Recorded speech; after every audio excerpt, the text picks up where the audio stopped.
Grade 11s, welcome to today's video. This is going to be a short one in which we are just looking at the difference between a table, a query, and a report. So here you can see I'm in a database, and remember a database file consists of items like tables, queries, forms, and reports. So these are all the items that your database file can actually contain. So when we look at a table, just going to open a table here. I'm going to look at any one of these. You can see our table consists of a few things, right? Our table has on top fields, which look like our headings, right? Our fields can be sorted as well. Our fields can have filters applied to them.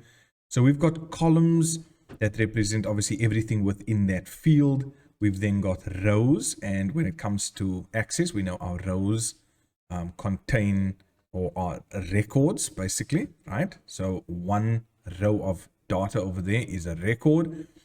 And that's basically what our table looks like. We can add, items in at the bottom to total up everything in our table, but you can see it's laid out in terms of rows and columns. We can go and search individual records, etc. Okay, so that's what our table looks like.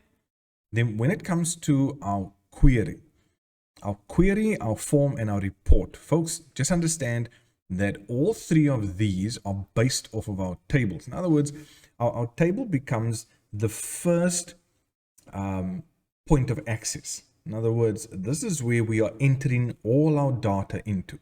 And then when we want to extract something from that data, we can then extract that and turn it into a query, a form, and a report. Because a query is basically asking a question, right? So if I look at my query over here, and I look at this query that says list per genre, this individual, what they were doing is they were trying to extract from the table a list of all the particular CDs that relate to a particular genre. In this case, you can see it's just Afro pop and alternative metal. Okay, why? Because our tables usually consist of a huge amount of records. I mean, in this case, it's 290. Whereas our list per genre query is pulling certain data based on the question that they're asking, and then giving you the result over here. Okay, so here you can see with our query, it's not 290, it's now less than that, and it's specific to whatever you are actually needing to answer. So when we think of queries, we're thinking of questions that you're asking based on your table, and that's what it looks like. Okay, we've still got our fields, we've still got our rows and columns. Okay, now when we look at our form, we can see our form is completely different. It has a completely different layout here as well. We've got sections that you'll see in your design view that's completely different as well. We've got a header section, we've got a details section, and a footer section. But when you look at the normal form view, you don't really see that. So you can see there's a massive difference. Like when I look at my query and my table still looks similar. Okay, but my form is obviously completely different. You can see as I go through the different types of forms, they all have that same layout in terms of a header, detail section, footer. You can go and add different things in, and we will do that in a different video. And then the last one that we have are our reports, and you can see with our reports, they have a similar layout in terms of having your header section and your detail section.